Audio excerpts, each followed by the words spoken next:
Bills Mafia, what's going on tonight? We're going to talk about the Las Vegas Raiders and the Buffalo Bills in Week 2 at home opener. Let's get it.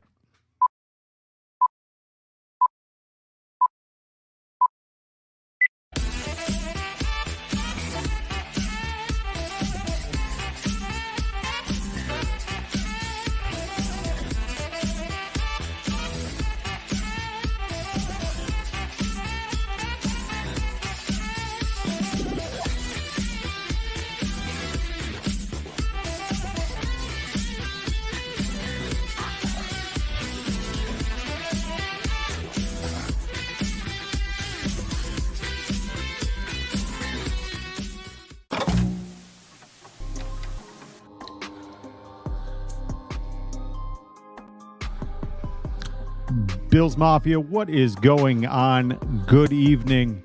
Happy Thursday. How are we doing tonight?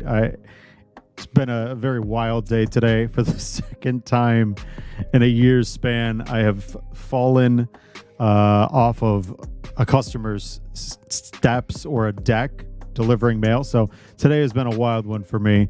But welcome to this week's episode of Buffalo Late Night on the Cover One Sports Network. Glad you're here. We have a great show for you tonight. Should be a lot of fun. I'm your host, Thomas DeLoss. Glad you've chosen to hang out with us here on the Cover One Sports Network this evening. Again, thank you for tuning in. Or if you're listening on Spotify, happy Friday to you. You can find our show free on all social media and streaming platforms, including Spotify and YouTube, or however you pod. If you are watching on Twitter right now, hop on over to our YouTube page. Join us. Be part of the conversation. I'm glad to have you. Also, guys, want to make sure you are hitting that subscribe button on our YouTube page and hit that notification button. It'll let you know every single time we go live. Super chats are open for this and every Cover One show. So if you want to be heard, let us hear it. Now, we do have some exciting news. We are literally a couple days away from the Buffalo Bills home opener. The biggest show, the biggest party. I mean, there's so much going on. Make sure you're subscribed to the Cover One Pass. Make sure you are getting all the best coverage, all the best analysis heading into the 2023 season. You want to make sure you're part of that Slack channel, man. The conversations in there are fantastic. There are some educated fans. We've got, I mean, truly with Cover One, I think, I can speak for the entire team at Cover One. We are proud of the community that we've built. We have some of the most educated fans, and it's a lot of fun. You get to really get a lot of information at your fingertips, and there's some really fine details that are plucked right in front of you, and sometimes some breaking news that people don't get, but we get it first. So make sure you're subscribing to Cover One Pass. It is absolutely unequivocally worth it. Guys, again, I definitely do appreciate you stepping and joining us tonight over here at Buffalo Late Night. We do have a fantastic show.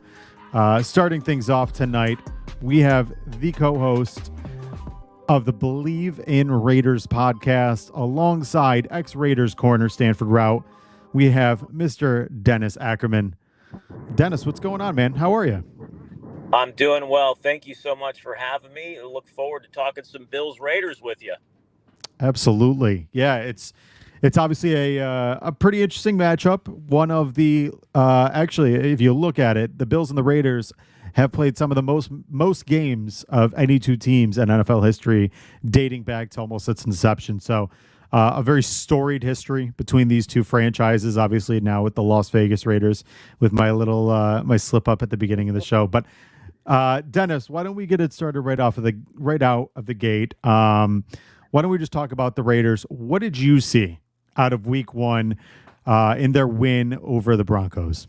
Okay, first of all, I almost liked your little slip up because I would still prefer if they were in Oakland. So I just, for the record, I did not expect them to win Week 1 against Denver. For some reason, they have owned the Broncos. That was the Raiders' 7th straight victory over Denver. I didn't expect much. I thought, Sean Payton, new head coach for the Broncos. They were coming in. He was going to fix Russell Wilson, and I thought the Raiders, with the Chandler Jones dark cloud hanging over him, I'm like, this is just a recipe for a loss. But you know what? It kind of reminded me of the old days. They made just enough plays. As the late owner Al Davis used to say, just win, baby.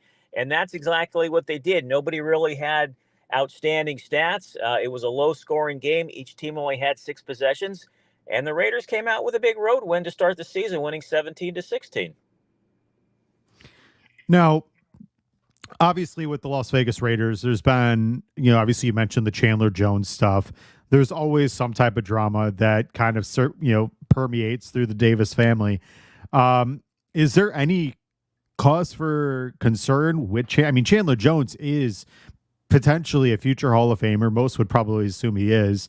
A very good defensive end, lining up outside of Max Crosby. Do you guys expect him back if this week or when? That is a great question, and I don't think anybody really has a full grasp of what's going on. Right before the season opener, the week of the season opener, it seems like, okay, great, the Raiders, there's no dysfunction. They're focusing on opening week, and then all of a sudden Chandler Jones posts on his Instagram account, I don't want to play for this team if GM Dave Ziegler's in charge, head coach Josh McDaniels is in charge. They can't get their issues resolved. He doesn't travel with the team. He doesn't play, obviously, on Sunday. And then he went and posted a text exchange. I'm not sure when that happened, but he posted a text exchange between himself and the owner, Mark Davis, who reached out to him. Still nothing has been resolved. I don't expect Chandler Jones this week, and I don't think anybody has any idea when and if they're going to see him in a Raiders uniform again. Now, what kind of implications does that have, Dennis? Obviously, you're talking about a Raiders team that, quite frankly, lacks a lot in the star department. They've got some pieces. Obviously, we know Devontae Adams, Hunter Renfrow. They've got some pieces, but obviously Chandler Jones is a big name for them, a guy that can produce on a pretty high level. Can that be something that could potentially cause some long-term havoc for them? Well, look, I think last year Chandler Jones came on towards the end of the season. He only had 5.5 sacks, and 3 of those came in one game. Now, he did Mhm. report to camp a lot lighter, and they did expect big things out of him. And you're right, he's likely a Hall of Famer. He's won Super Bowls with the New England Patriots, and they were counting on him to be more productive this season. Now, what it does, they moved Jerry Tillery from the inside. They started him opposite of Max Crosby. And they also expedited Tyree Wilson, their first-round pick out of Texas Tech. Now, he missed most of training camp. He was recovering from a broken foot, which the Raiders were well aware of when they took him number 7 overall in the draft. So he played a lot more than what we expected. I thought we'd see more of Malcolm Kuntz, who's in his 3rd year. Coming into this season, he only had 2 career sacks. His snaps were limited, so maybe you might see a little bit more Tyree Wilson here in week 2. Let's see what he can produce. Now, in regards to the team, when are you guys feeling? Is Josh Jacobs back to form? Because obviously we know that was a big talking point for you guys this offseason. A guy that was the rushing leader in 2022, who's really kind of progressed well for you guys. Is there expectation that he'll continue his ascension, and is this a long term that you guys will potentially find a marriage with him and keep him beyond the season?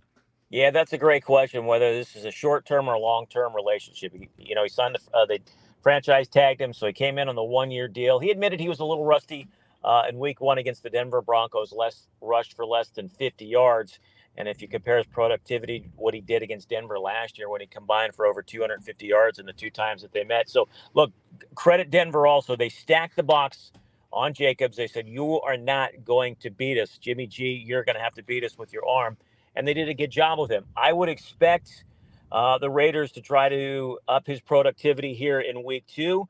Obviously, he led the NFL in rushing a year ago. And if Jacobs can get going, all that does is help the Raiders pass game. They can do a lot of play action pass with Jimmy G, and that'll open up things for Devontae Adams. I don't know if we're going to see Jacoby Myers. He had a big week in week 1. He had 9 grabs, a couple of touchdowns, but he also took a nasty hit towards the end of the game from Kareem Jackson. He had to leave the game, and his status for Sunday right now is up in the air.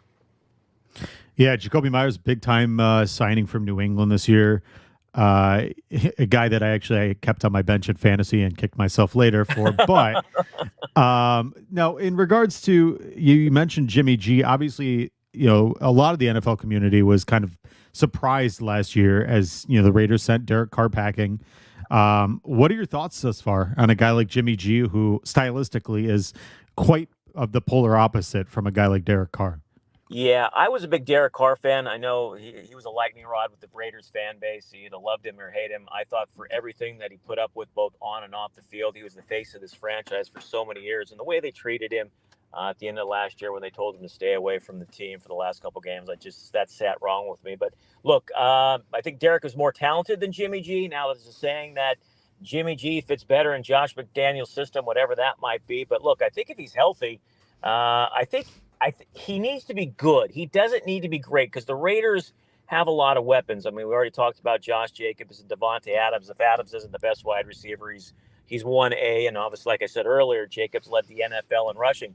So he's got to be good. And I think he was good enough on Sunday. He threw for a couple hundred yards, a couple of touchdowns. He had one bad interception in the end zone that, you throw it away and you take the 3 points, but instead he threw the pick.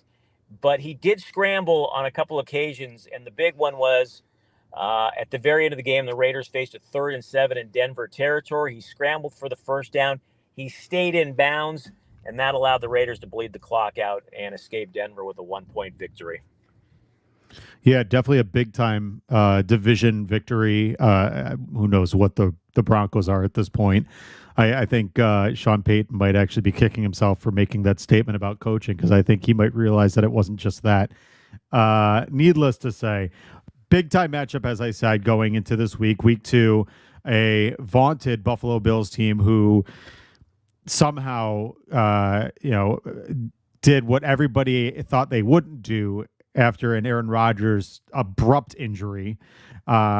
What are your thoughts about this matchup? Because obviously we know the Bills are going to come out probably, for a lack of better words, pissed off. Josh Allen is probably going to come out and be with his hair on fire, hopefully a little bit more, inside of himself. What are your thoughts going up against a very talented Bills team? Can the Raiders hold their own, and what does this matchup look like to you? Well, I agree with you 100%. I was hoping Buffalo was going to pull that game out, and especially in overtime. Because, look, they were in control of that game. It was 13-6, and then Josh Allen, I mean, the 3 interceptions and then the horrible fumble. I'm like, what is this guy doing? You just be a game manager at this point, and you'll get out of there with a W. So once Buffalo lost, I'm like, oh, man, I think the Raiders are going to be in trouble. Look, I think if the Bills can give Josh Allen some time, and he doesn't try to force balls in, I think he can pick apart the Raiders secondary. Marcus Peters, they signed right before training camp. He's in his 8th season. I don't know how much he has left in the tank. Jacorian Bennett was a 4th round pick, beg your pardon, out of Maryland. He's a rookie. He had his ups and downs against Denver. One of the things the Raiders did do well is they actually tackled very well against Denver, something they did not do a year ago. Russell Wilson completed 27 passes just for 177 yards. The Raiders did sack him twice. That's still a concern. You mentioned without Chandler Jones, pressuring the quarterback is still an issue. And the Raiders don't create turnovers. They had just 13 a year ago, and they didn't create any against Denver. So look at, if Josh Allen can get some time, he can have his way with that Raiders secondary. There's no ifs, ands, buts about that. Now, what are some things that the Bills or Bills fans should actually be concerned with? Because obviously, like you mentioned, Devontae Adams is a very talented wide receiver. Hunter Renfrow is sneaky good, kind of pesky, I would like to say. And then we know what Jimmy G is, a guy that, in the short to intermediate game is kind of savant per se in terms of being able to move the ball down the field. What should Bills fans know about this Las Vegas Raiders as they head into week 2? Well, let me give you a couple guys on defense. Obviously, Max Crosby, he's one of the best pass rushers in the NFL. He had a sack last week. He also had a tackle for loss. He created a couple of holding penalties by the Denver Broncos offense as well. There's another guy on defense. He's a first-year starter. He wears number 5. He's Divine Diablo.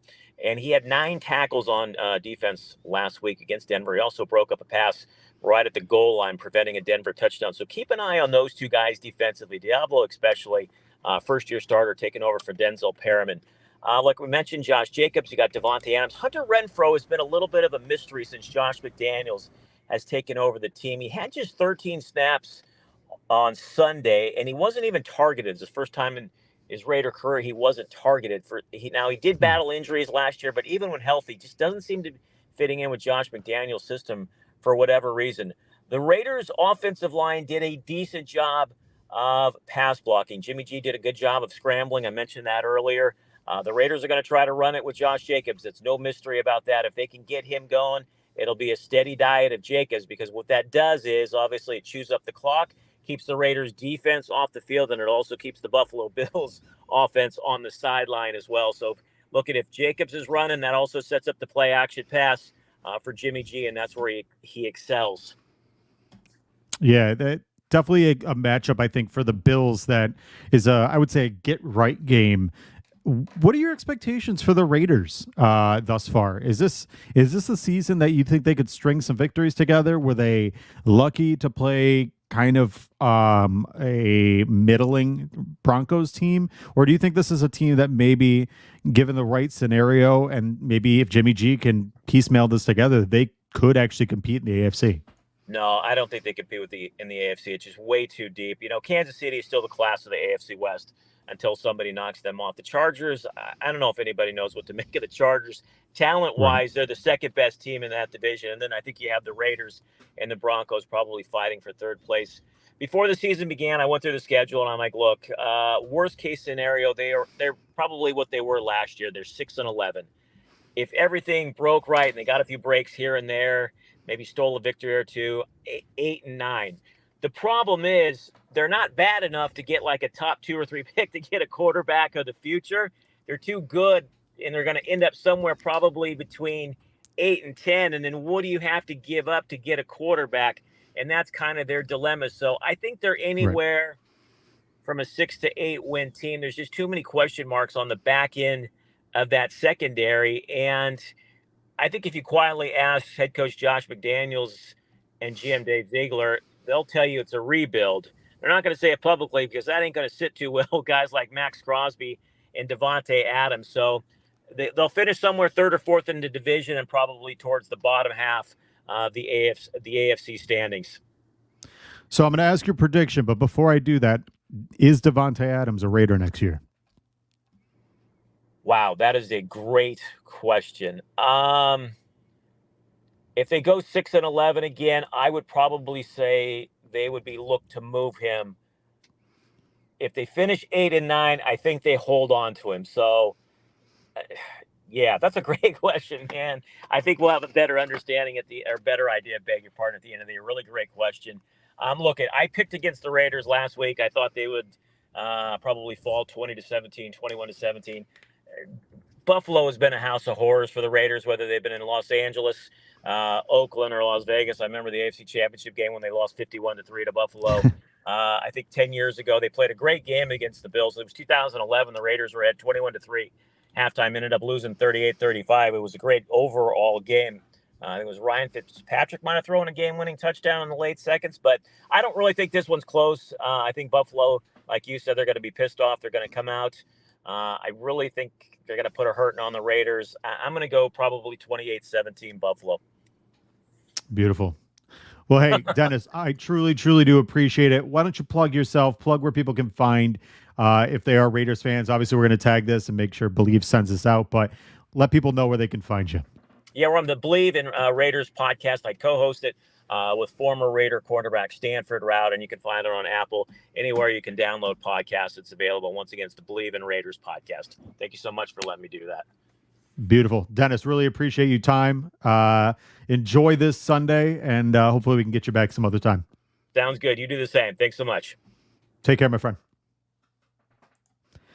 Guys, that was Dennis Ackerman. He is the co-host, like he said, of the Bleav in Raiders podcast alongside Stanford Route.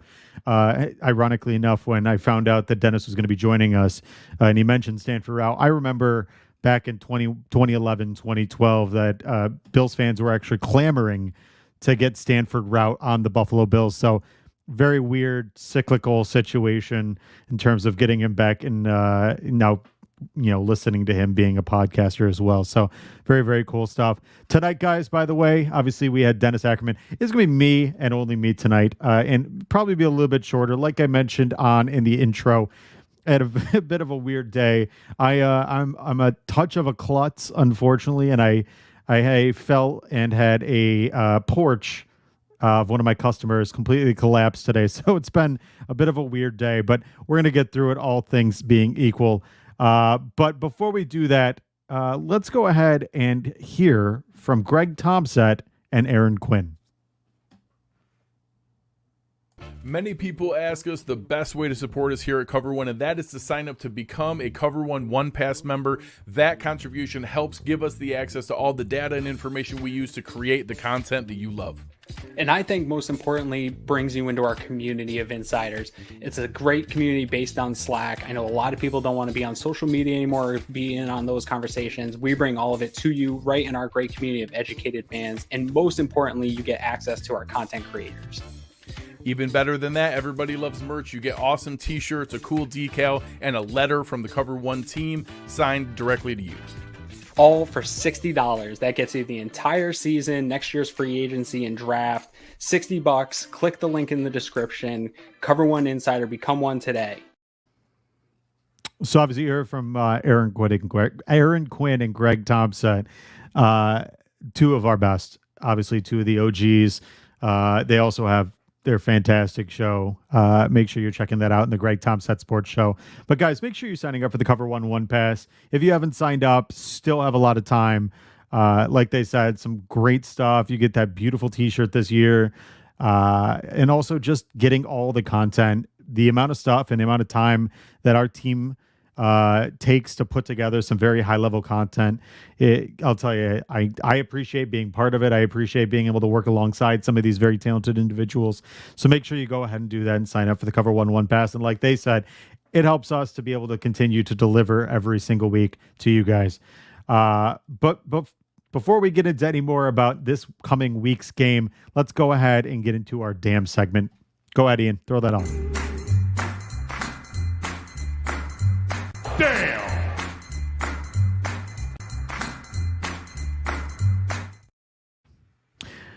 Tonight's Damn Award goes to 17 teams and 15 stadiums across the NFL that are still clinging to their turf despite outcry from across the country. As we all know by now, Aaron Rodgers is done for the year, potentially career, 4 snaps into the season after completely tearing his Achilles tendon to the dismay and horror of Jets fans everywhere. Despite him playing for a team that Bills fans hold in the lowest possible regard, no one likes to see a season end so quickly and so tragically.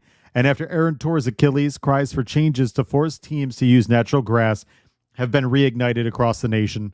17 teams and 15 stadiums still use turf, despite allegations of it being the reason why a number of high-profile lower body injuries have occurred, like Odell Beckham at SoFi. In fact, in 2022, it showed that the lower body non-contact injuries were 50% higher on turf than on grass. And that turf had a higher rate of injury 9 out of 10 years between 2012 and 2022. Now, some of the teams that have made choice to switch over to grass from turf recently and coming up in the near future, notably our Buffalo Bills. But there are a number of owners across the league that remain steadfast in defending turf, as it is substantially less expensive to maintain, and because rates of injuries on turf were just about the same as grass in 2021. Which is about 1 year out of 10. Namely, Jerry Jones and a few other owners who have constantly stated there's no statistical proof that turf is any more dangerous than grass, despite the fact that it is literally statistical proof that turf is more dangerous than grass. Regardless, Aaron Rodgers' season is over and potentially even career ending like that. But about half of the league plays on grass, and a few owners recently have made the choice to switch over to grass, so we can hope that the remaining owners might see that the grass is greener and when it's not made in factory. Needless to say, we tip our cap to the 17 teams in the NFL that place lower operating costs over player safety and award them all this week's Damn Trophy Award. Guys, in regards to this, I think it's a very interesting topic to be had. If you watched from the ground up about the Las Vegas Raiders, which, ironically enough, I could have asked Dennis about this, but Needless to say, we'll talk to him another time. They actually showed the process of how they go about with the actual grass, how they bring it in from farms. It's rolled up almost like hay bales and then moved on into tractor trailers and transported each week and laid out for each stadium. The process itself is quite lengthy. I'm sure it is very, very costly. But at the end of the day, the cost of these players losing their job for an entire year is exponentially more expensive. And even more so than that, it's debilitating for a lot of these franchises, especially like the Jets, who invested their entire offseason in bringing in a guy like Aaron Rodgers. You obviously saw the NFL invested a lot of money in having Hard Knocks for the Jets because they wanted to see Aaron Rodgers. Most of the media across most sites and most networks spent most of their time focusing on Aaron Rodgers and the Jets for it all to go up in smoke very, very quickly. So I think this whole situation, it should be a very easy transition. Obviously, we've seen not everything in the NFL is.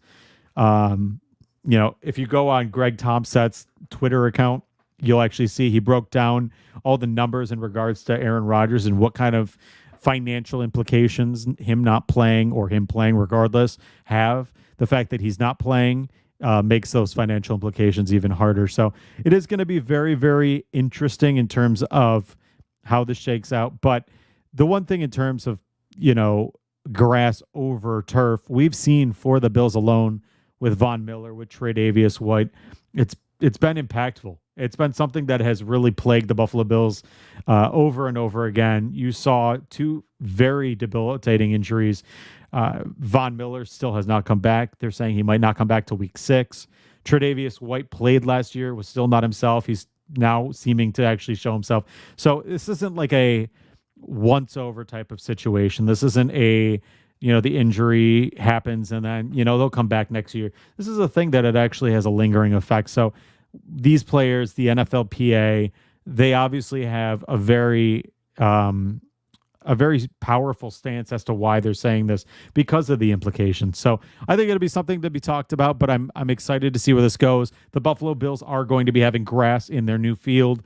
And if you wonder how that's going to work in terms of a cold weather city, you can actually find that out. The Green Bay Packers have grass in their field. They run pipes underneath their grass, keeps it nice and warm, hot water throughout underneath the field. So that actually makes it so that the grass itself stays and it doesn't become just basically like a concrete floor. So that's a lot of fun. At the end of the day, I think it's something that we'll talk about, but I'm excited to see where this goes. In regards to, this upcoming week, and let's get into this coming week's game. I'm excited about this.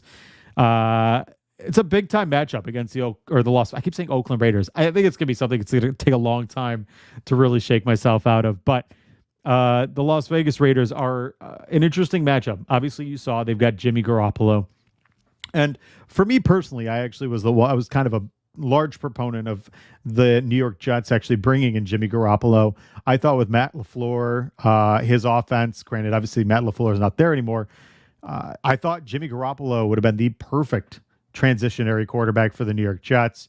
And I think so even with the Las Vegas Raiders, it works well.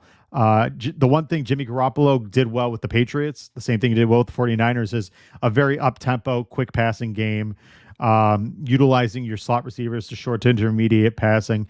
And it worked. It worked to a T. You saw when Jimmy Garoppolo was on there, his win percentage was one of, if not the best in the NFL in his short time period.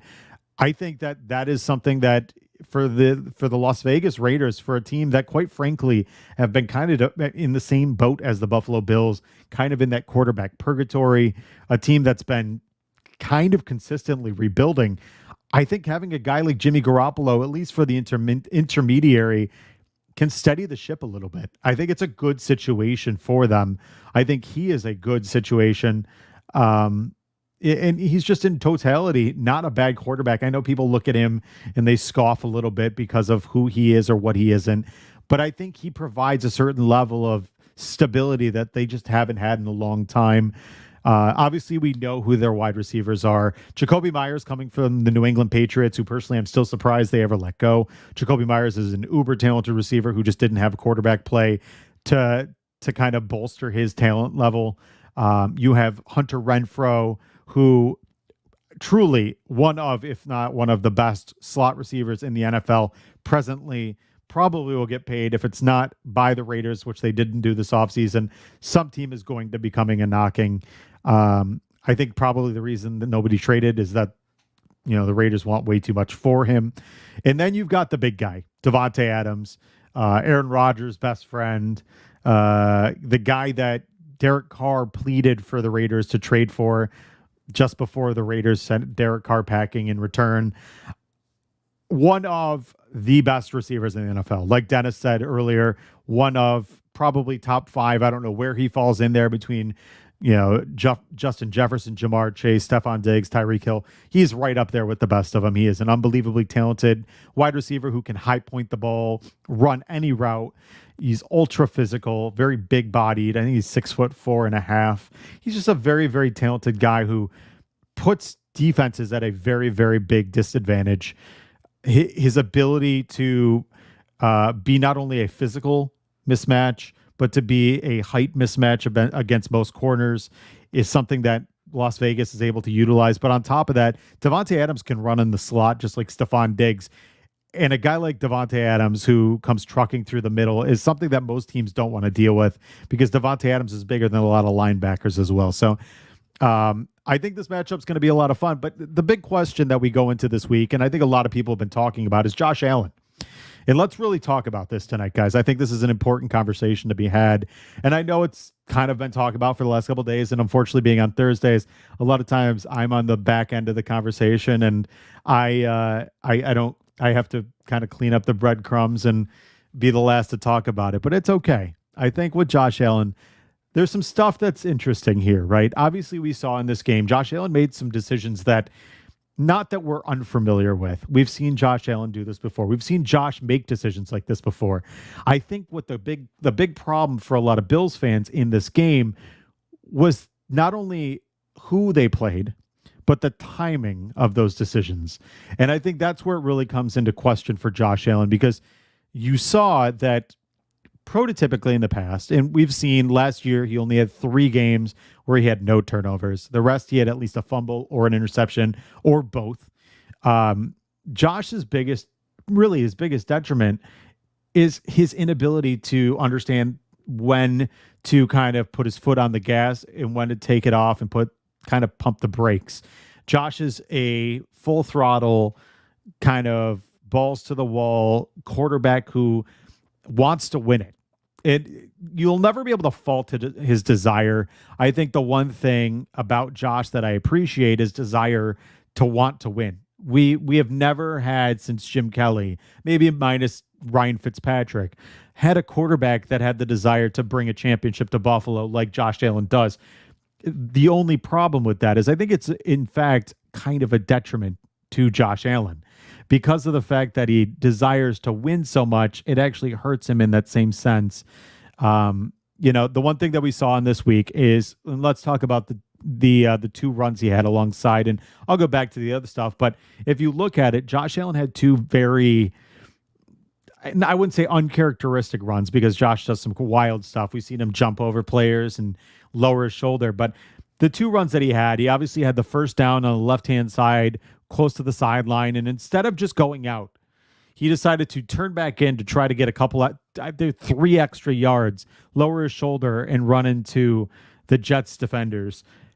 I appreciate Josh's his affinity to not only take a little punishment, but to try to get as much out of every play as possible. But the big issue inherently with Josh lowering his shoulder like that is we've already seen that Josh has had 2 very, very, very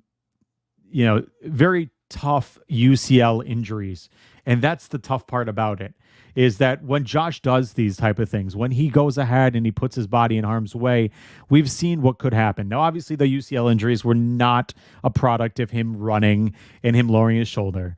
But the issue is not just that, it's the other injuries that he could run into. And here's the other side to this. And if you ever watch Pat McAfee, I love Pat McAfee. I think he does this better than anybody else. What I love doing myself, he does better than almost anybody. His show is unbelievable. Pat McAfee interviewed Brandon Beane, and Brandon Beane's very, very forthright. He tells it like it is and appreciates it. The one thing about Brandon Beane that he said was once Josh had the UCL injury and he went through all the protocols, met with the doctors, got clearance to play. Josh begged and pleaded. They were not going to let him play, and he begged and pleaded, said, "I'm good. I'm fine. I won't pass throughout the week." Josh went to Brandon. They cleared it. Everything was fine. Brandon told Josh, he said, "Listen, you can play in this game, but what you need to understand is you cannot lower your shoulder. You cannot take on any unnecessary hits." Josh said, "Okay." Well, fast forward to that first game after that injury. What did Josh do? Lowered his shoulder, took an unnecessary hit. So here's where it gets a little ridiculous, right? Brandon Beane then calls down to the training staff. This is coming from Brandon Beane himself, so that's where the story is. Brandon Beane calls down to the training staff, tells the training staff, tell Josh Allen that if he lowers his shoulder again, I'm going to pull him from the game. Training staff goes over to Josh Allen, tells them what Brandon Beane just said, and Josh looks at him, smirks, and walks away. So here's an issue, right? Josh Allen, a guy that is the face of the franchise, $256 million quarterback, a guy that really has the world in the palm of his hands and quite frankly is the face, not only of the Buffalo Bills, but becoming a face of the NFL. Josh knows that. Josh knows that he runs the offense, that Ken Dorsey listens to his feedback. But when you have Josh that smirks and scoffs and finds it kind of funny, there's a bit of an issue there, right? There's a bit of like Dan Orlovsky said on One Bills Live, a bit of growing up to do. Now, Josh Allen is inherently one of the best guys you'll probably ever meet. He understands it. He knows what it's like to be a quarterback. He understands what it's like to be a person as well. Like he's grounded. He's a very, very smart human being. He's smarter than what people are putting him out to be. He knows how to read defenses. He understands how to move defenders with his eyes. Like he's a very smart person. But there are some what they say maturing to do, right? They say that when you hit 26, 27, that frontal lobe, that's when that happens for a man to really kind of develop and grow and mature. So not that I think that's what's happening with Josh, but what I will say about him is in this situation with what's happened in that last game, when Josh goes ahead and runs back towards the middle of the field and lowers his shoulder into a defender, that's a big question mark. Or the other run that he had where instead of sliding 7 yards short, because he was 7 yards short of the first down, Josh decides to kind of corkscrew, catapult himself or try to over defenders. Another very, very foolish mistake. We've seen what could happen. You could land on your head. You could land on your shoulder. There's a multitude of things. He could have broken his collarbone. Those are decisions that are really concerning. Those are decisions that I think Josh needs to understand how to reel it back in. Dominique Foxworthy had an interview with Mina Kimes, and I know I'm bringing up a bunch of stuff, but these are all people in the industry that had a very interesting perspective. And one thing Foxworthy said was, Josh Allen is like a superhero, right? And if there's a bad guy coming into the city, you want Josh to go out there and you understand he might knock down a building or two, kind of like, Captain America or whatever, right? Like, the Hulk might knock down a building, but he's going to save the day. And that's what Josh does. And you're okay with that, right? Like Josh wins a game. He might fumble it or he might throw a bad interception, but he's going to do so many things great. The problem is with a game like what happened with the Jets, right? You had the Jets with Aaron Rodgers who went out and he went down after the fourth play. You had Zach Wilson. You know what Zach Wilson is. Zach Wilson is not a polished quarterback. In fact, he's probably not a very good quarterback. They've got a great defense, but he didn't practice much with them. The offseason was all about Aaron Rodgers. He didn't spend much time in terms of getting a ton of reps. They didn't focus on him. So his ability to kind of assimilate into the offense was not going to be great. He wasn't going to kind of get the full playbook right out of the gate with the New York Jets. Will he eventually? Potentially, but that wasn't this game. So you knew for Josh, all he had to do was just slow and steady, right? Like that cold old adage, slow and steady wins the race. I think if Josh had just completed short and intermediate passes like he did in the first half. He was 17 for 20. He had an interception, that arm punt, whatever, but he had a touchdown, really clean, 70 plus completion percentage, was really smart with the ball, making very good reads, but just doing what you're supposed to do, right? That's what Josh had to do. So what Foxworthy said was, you have Josh in those, situations where maybe he's playing against the Kansas City Chiefs, and you want him to be Superman, and that's fine, right? He's going to do some dumb stuff, but for the most part, he's going to do miraculous things. Then there's the moments where you say, Josh, I need you to take that cat out of the tree for the old lady, but don't get anybody hurt. Don't make any mistakes. No casualties, no nothing. And then Josh will do what he did against the New York Jets and Zach Wilson, the old lady, right? And make those mistakes. And that's a big issue. That's a big question mark for this team, for the Bills, for the fans, and everybody included, is Josh's inability to understand when, kind of to temper what he's doing. And that's a big time concern for a lot of people. Because if he's not understanding it in a game like that against the Jets, there's a bigger cause for concern. Now, I will say this, and if you watch the film room with Eric Turner and Anthony Prohaska, and they had yard per pass on there. It was a great show. One thing they did mention, and Eric mentioned this, that he had heard from some people of the know, was that normally players don't come in on Monday after a game. Or, obviously they weren't there Monday. So normally the day after a game, they don't normally come in. They don't normally kind of do their normal regiment. Josh did. Josh was there the very next day. Josh was there bright and early. He was meeting with Dorsey. He was, meeting with Joe Brady. He was looking over film, watching tape, meeting with receivers. That's a big testament, right? That's acknowledgement. That's accountability. That's Josh understanding that he needs to see what's going on and make changes. Now, mind you, this is not sour grapes. I'm not trying to rain on the Josh parade. I love Josh Allen. What Josh has done for this franchise is immeasurable. But I do think there does need to be at least an examination of what's going on, a realization of what Josh has done in that first week. Now, like we've seen in the NFL with most teams, we saw what Joe Burrow did week one. We saw other quarterbacks have rough starts, rough outings. It is not an indication. It's not an implication of who they are as a quarterback. It doesn't state a case for the rest of the season. But what it does do, at least in the sentiment, is that these quarterbacks can have rough games. What you need to hope for is that Josh Allen can know that it was a rough game and that he can learn from that rough game. So I think Josh is going to come out, and like Dennis and I said, I think Josh is going to be hair on fire, ready to go. I think there's got to be a level of understanding where to play within. I think Josh will get there, at least you hope. I know a lot of people always compare him to Brett Favre, because Brett Favre it was kind of the high highs and the low lows. You're hoping that Josh Allen can maybe get more towards the middle and lesser of the high highs. You want the high highs, right? Like, you don't not want the high highs. You're just hoping the low lows aren't so low that maybe you can kind of bring up the bottom a little bit. So I think it's going to be interesting as to how that goes. And one thing I did want to talk about is Ken Dorsey, right? I thought Ken Dorsey scripted a very good game. I think the scripted plays out of the beginning were smart. I think it was what Brian Dable used to do, getting Josh in a rhythm, getting him comfortable, some easy throws, real quick layups, getting Deontay Hardy involved. I think we knew that there was potential for issues with Spencer Brown on the right-hand side, so they got the ball out of Josh's hands. Josh in 2021 had a release of 2.7 seconds. In 2022 was 3.4. Big margin right there in terms of his ability to get the ball out fast.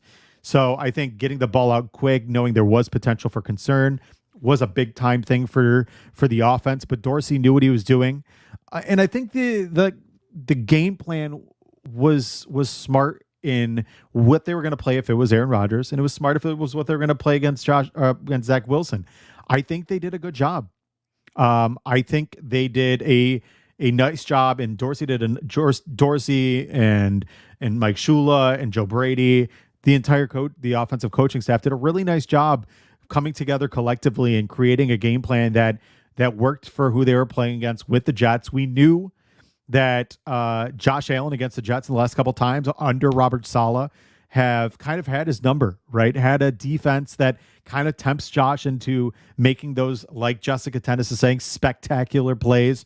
It's true. They kind of want him and they dare him and they say, hey, okay, Josh, we know you want to make the play down the field. We know you want to go for the big bomb. You've done it since JUCO days and Wyoming. We know you love throwing the deep ball. Okay, go for it. Jordan Whitehead made him pay.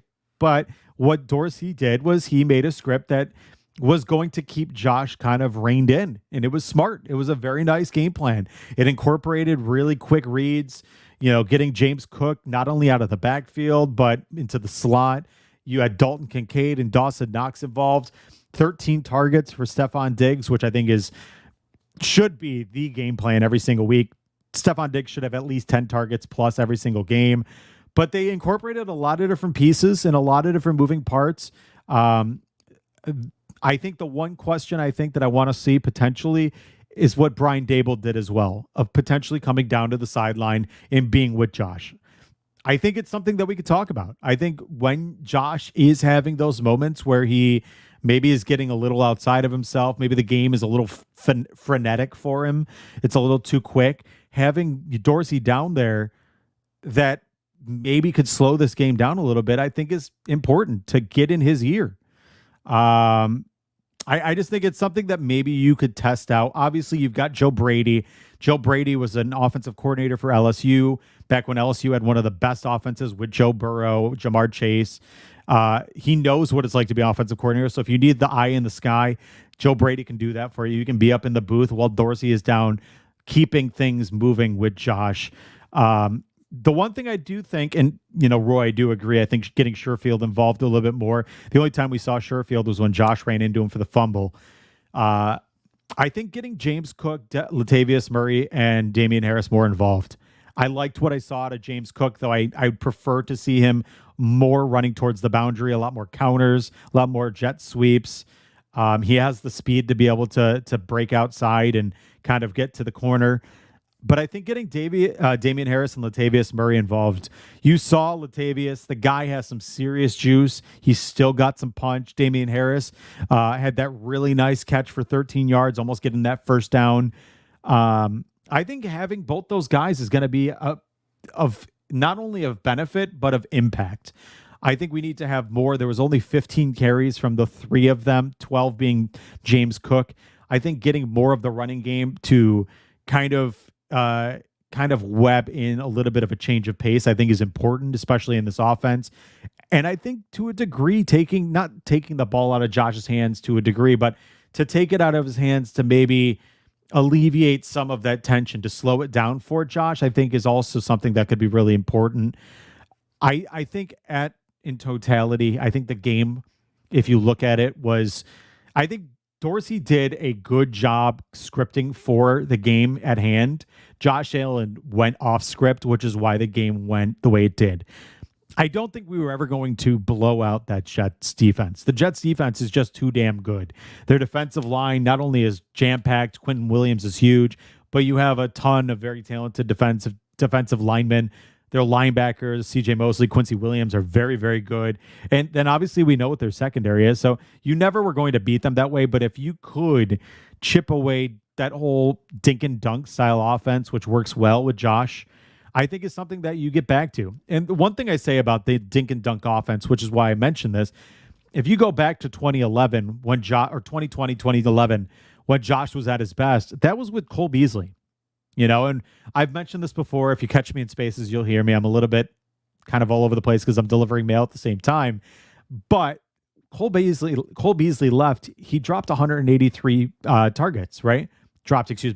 We lost 183 targets. Cole Beasley was one of, if not the biggest piece of the offense outside of Stephon Diggs, right? He might have even been a bigger piece to this offense outside of Stephon Diggs. And the only reason I say that is he was that release valve. He was that, pressure release that Josh could go to, that when a moment's notice, if the pocket was collapsing, if the offense wasn't working well, you could go to him in a moment's notice. He would find the sticks. He would turn, find the soft spot in the zone. He was able to look and know where to be at the right time for Josh to allow him so that he had somebody to throw to if all else failed.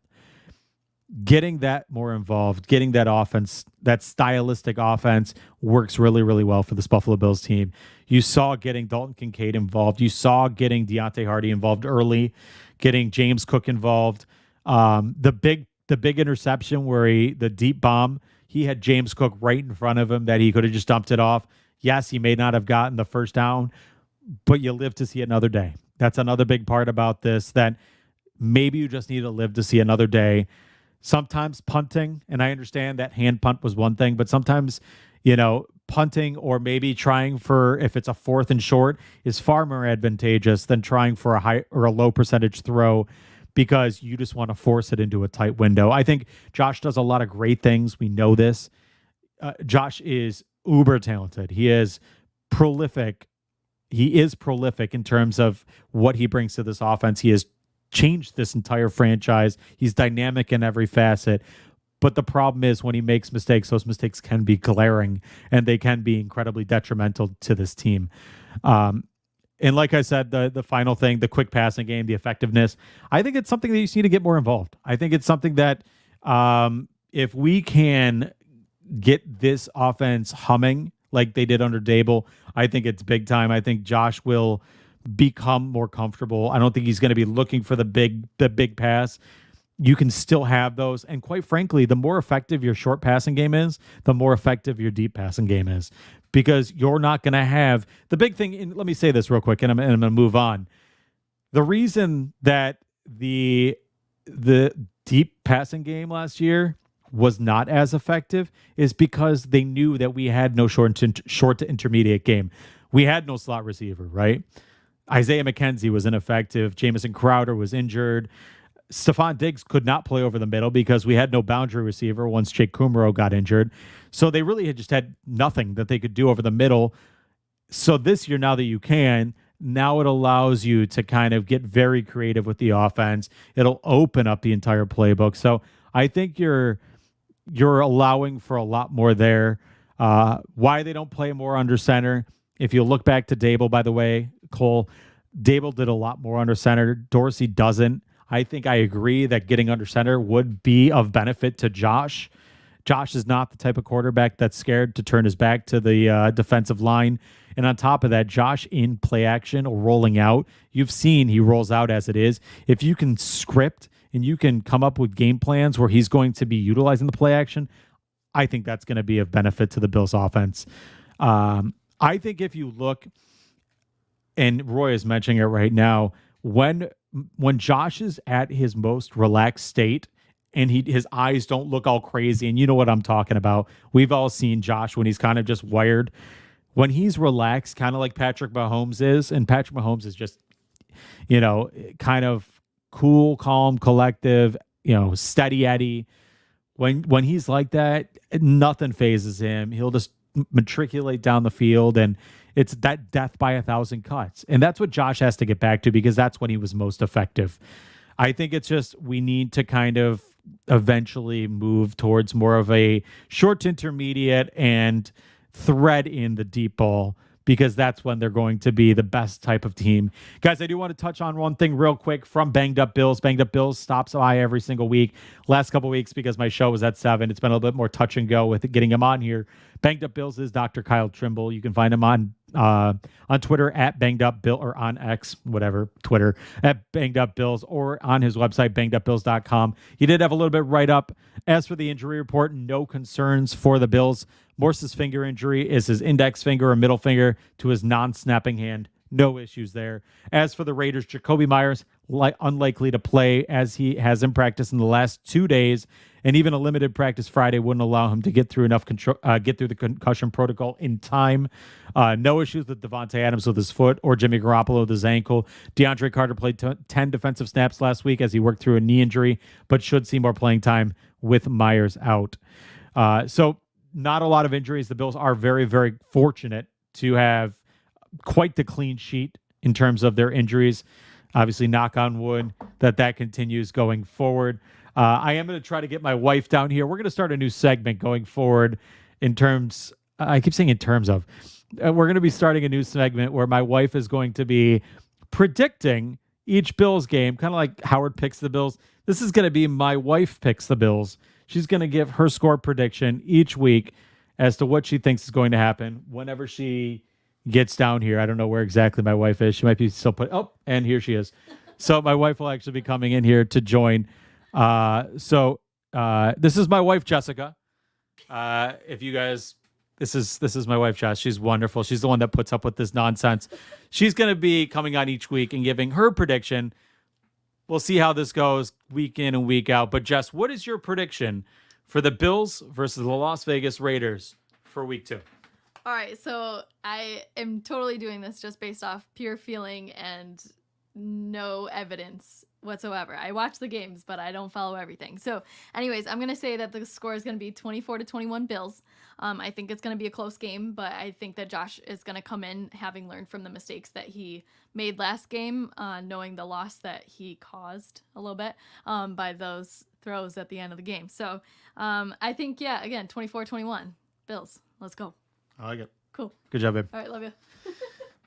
So that has been my wife. We'll call that, what will we say? I have to come up with some segment name right there, but we'll say, predictions with the wife. First off, I want to say, I appreciate my wife being so nice to let me do this each and every week. We have a 7-month-old son, so obviously it can be a little bit difficult, but guys, I do want to finish off this show how I normally finish off this show. One thing I do want to say, guys, be kind to each other. This world is far too difficult. There's too much going on right now. We know there's so much nonsense that happens. We've heard some rumblings of some very negative comments in the media and other stuff. And what I will say is be kind to each other. Be nice. If there's somebody that's important to you, haven't talked to them in a while, and I say this every single show, give them a call, tell them you love them, tell them they matter to you. It's important, I promise. But guys, as for me, my name is Thomas DeLoss. You can find me at Twitter, at the Thomas DeLoss. I really appreciate you guys hanging in tonight. I know it's a little bit different with just me, and maybe we'll do this. This is the first time I've done the show just me, minus Dennis at the beginning for about 15 minutes. So I'm happy I was able to get through that unscathed. So that was fun, and I appreciate you guys hanging in here with me and keeping it going for me, because that was a good time. Guys, big show coming up. We have Greg Tomset and Aaron Quinn. They're going to be down in Buffalo Saturday night. They're going to be doing a show with Lectern, Left Turn. Don't mind me. They're going to be doing a show, and it's going to be a lot of fun. Check it out. You can find all that information on Cover One's Twitter. You'll find all that stuff. But guys, I appreciate it. I appreciate you checking in Buffalo Late Night. You'll find me every single week at 7 p.m. hoping for a big game. If you see us, Cover One, a bunch of us will be at the game on Sunday. My wife and I have season tickets, so we'll definitely be there. Section 108. Come and find me. But I appreciate you guys as always. This has been Buffalo Late Night. I really appreciate you. Let's go, Buffalo. Let's look for a big win this week. Let's go, Bills. The Bills make me wanna.